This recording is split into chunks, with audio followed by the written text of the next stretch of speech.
Previously, we have talked about Richard Upchurch II, a colonial American Upchurch ancestor. We label that as part one, and because there was so much material, we return to you now with part two. And just a brief recap on what we said in part one, Richard Upchurch II was born in 1725 in Brunswick County, North Carolina, Brunswick County, Virginia, and married there about 1750 and began to have children. And then in a few years he moved to North Carolina, where we found him on the tax rolls in 1755. Now he moved to what we call a very large county of Granville County, but we don't know where in that large county he was. We're ready now to move on and talk about a purchase of a piece of land which is very significant and will require considerable analysis. We take this description of this land from Bell West's book on page 27, and it reads as follows. In 1769, Richard Upchurch bought 200 acres of land in that section of Granville County, which had become Butte County in 1764. It was described as being on the south side of Crooked Creek, next to the Womack line and to the Honeycutt line, and it was bought from Lodwick Alford of Warren County, North Carolina, and it appears in the Butte County records, which are now in Warren County, North Carolina Courthouse. It was recorded in the courthouse on the 6th of January, 1770, in Book 2, page 281. Now, the fact that he bought this land in 1769 is not necessarily a precise date. It is a date in history that we have recorded, but we know from prior experience that sometimes acquisitions took place a number of years before. So it's entirely possible that that's where Richard Upchurch II was when he was on the tax rolls in 1755, but we don't know for sure. Now, let's refresh our memory about where we found ourselves in North Carolina with Richard Upchurch II early on.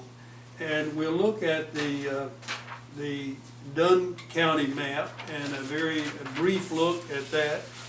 We'll show you Dunn Township in Franklin County, North Carolina, and the yellow portion of that is where we think that we know that Richard Upchurch II eventually lived. But in the meantime, we need to think about a much more general map about where he fits in the this large area of land. Now, this is fundamental to all Upchurch history, because one half of the family traces back to this area, and as we begin to cite particular transactions and dates and circumstances and neighbors, we will need to look at this detailed map over and over again.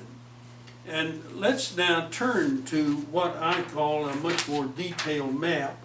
And this map shown here has many colors on it. It's very busy, and so I'll have to take a little time to explain what all this means. I've shown the yellow line running from the bottom to the top of the page, more or less running south to north. And to the left of that we have more or less Harris County Township. And to the right of that yellow line we have Dunn Township. You'll notice that the places are colored in orange, and that there's a red line that runs across the southern part, which I'll have to explain in more detail. The green parts are where Upchurch's own land, we know for sure. The blue represents streams. Now, here comes a tie back into the 200 acres, which Richard Upchurch II bought in 1769. It is said in the deed that this was on the south side of Crooked Creek. Now let's start at the top of our map with a really bold blue line which represents the Tar River. And just below that you see another longish line running all the way from the left of the map to the right, a stream called Crooked Creek, and it runs into the Tar River on the far right-hand side of this map. Now you recall that the deed said that the 200 acres was on the south side of Crooked Creek, but note that this particular location is considerably further north than the green spots where we show Upchurch land that for sure existed at later dates. Now what we don't know is whether or not he owned this 200 acres only for a short time, or if it was really a little bit of a different situation, because information has come to us that perhaps this would have been not on Crooked Creek itself, but land on Little Crooked Creek. To confuse the matter further, it is said that Norris Creek, which you see in the blue line there below Crooked Creek, might at one point in time have been called Little Crooked Creek. So now that brings us much closer to what we know as later Upchurch holdings. And I'll have to leave you with this puzzle as something we have to work out. And I do this unabashed and unshamedly because we all have to understand that in our heritage there are puzzling factors that have to be worked out, and somebody has to dig deep and keep figuring out what the real answer is. In the meantime, we will assert for sure that our ancestor, Richard Upchurch II, owned 200 acres of land, which he bought with Lodwick Alford, and that Lodwick Alford had gotten this through a land grant. So we do have some background records. Furthermore, the Upchurches have ever since been associated with Lodwick Alford and his descendants. Even in recent years, I've been in close contact with many descendants of the Alford Association, and we have many interests in common, including those that unfolded in Franklin County. Now you'll see other streams there as well. To the right, there's one that originates in Franklin County but crosses the border line. That happens to be Turkey Creek, and I mention that as importance because one of Richard Upchurch's second sons, Benjamin Upchurch, got a 200-acre land grant which touched upon Turkey Creek.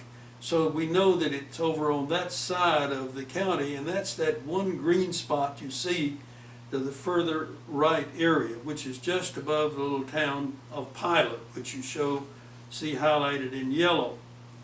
Now let's take for a moment to talk about that red line which runs from left to right.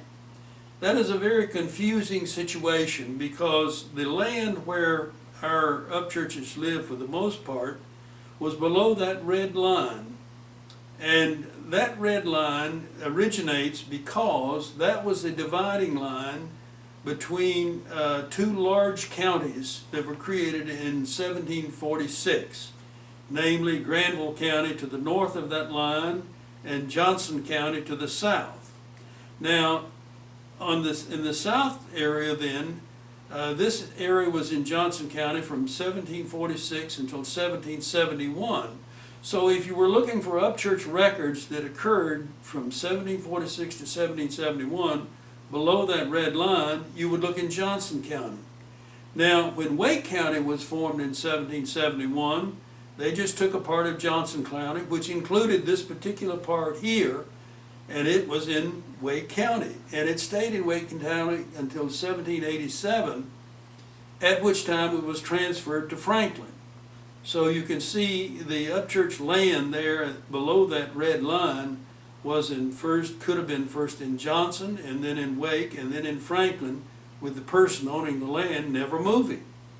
Now, to the north of that red line, also peculiar things happened because the land to the sort of east of the main part of Granville County fell into Butte County as of 1764.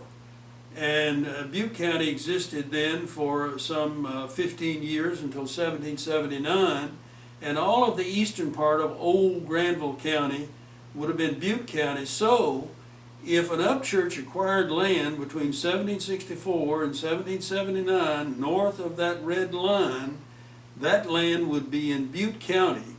But then in 1779, that particular Butte County was divided into two counties, the northern part becoming Warren County and the southern part Franklin County.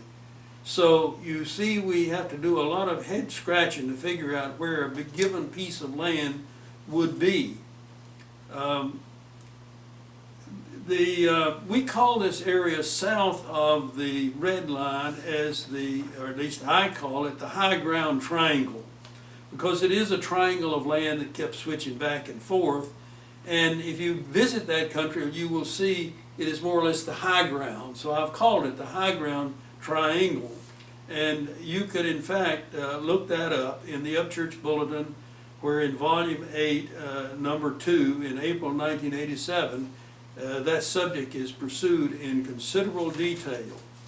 Now, there are more aspects about this map that we need to pay attention to.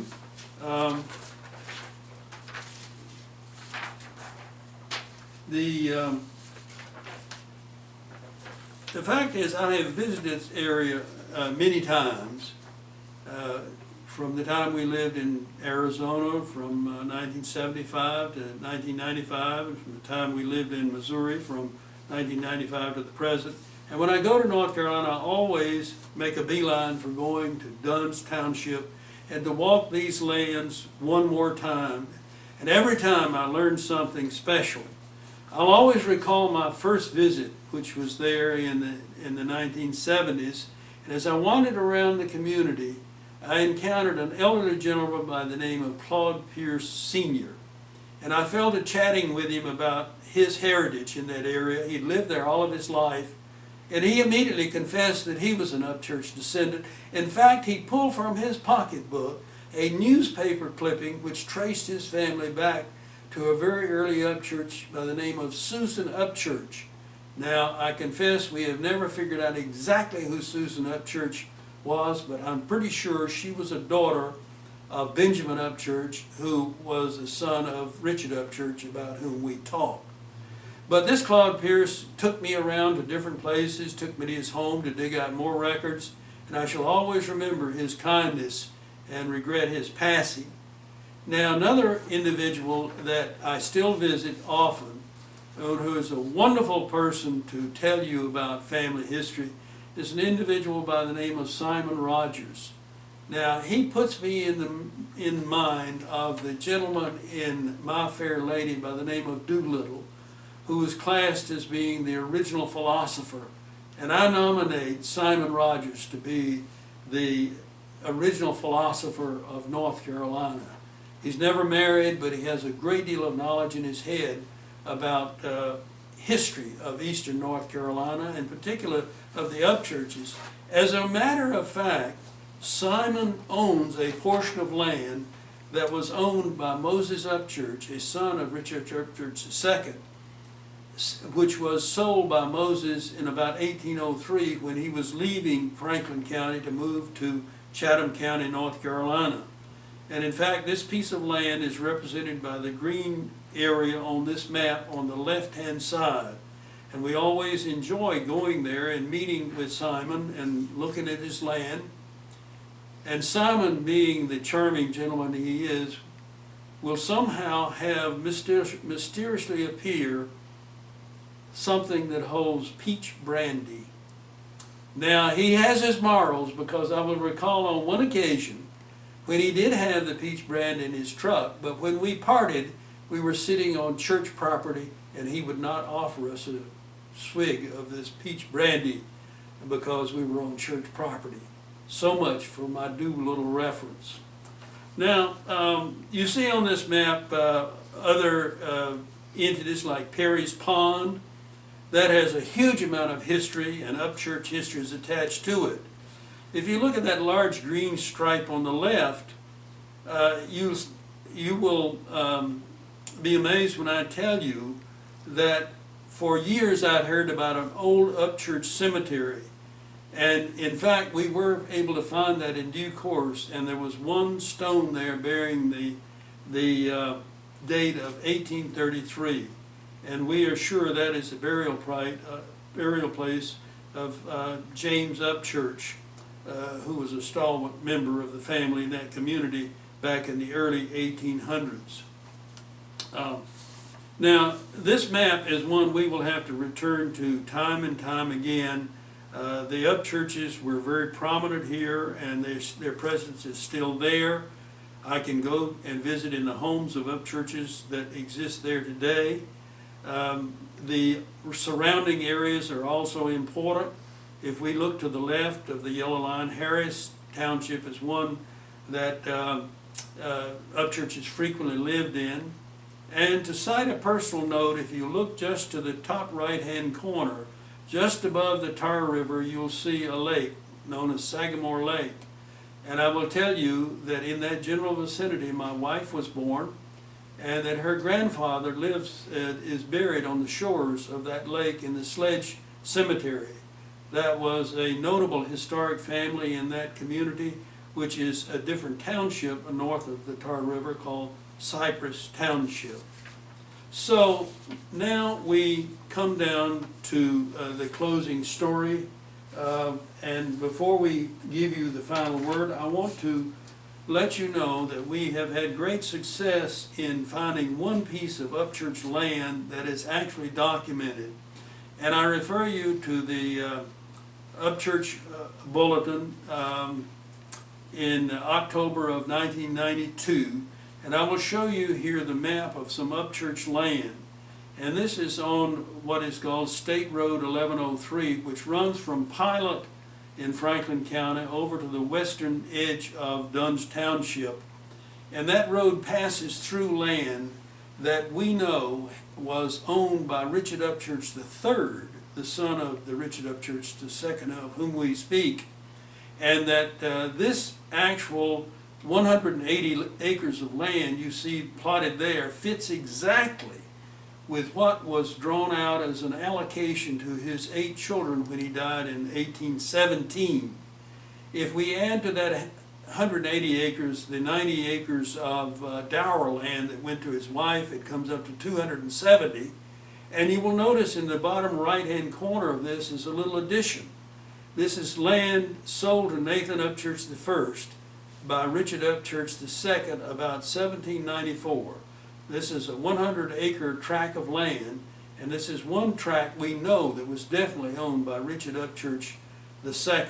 So we had great success in ferreting out this particular batch of Upchurch land, and I hope we can do more like that. So the story is that we have hundreds of citations about the Upchurches in the Moccasin Creek enclave, which lay on both sides of Moccasin Creek in Franklin and Wake counties. We have a lot of challenges to figure out everything that is done there. For example, Richard Upchurch II and Richard Upchurch III, his son, both overlapped for about a 30-year period. And often in the records, when we see a Richard Upchurch who has signed a deed or witnessed a document, we can't tell for sure whether it was the father or son. We will continue to pursue that in some aggressiveness, and we hope to bring you much more detail on the 11 children of Richard Upchurch II.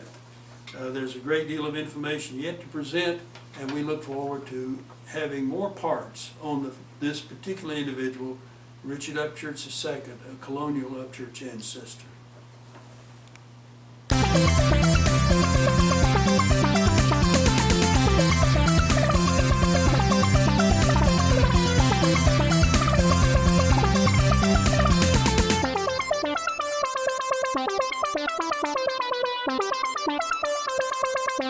Thank you.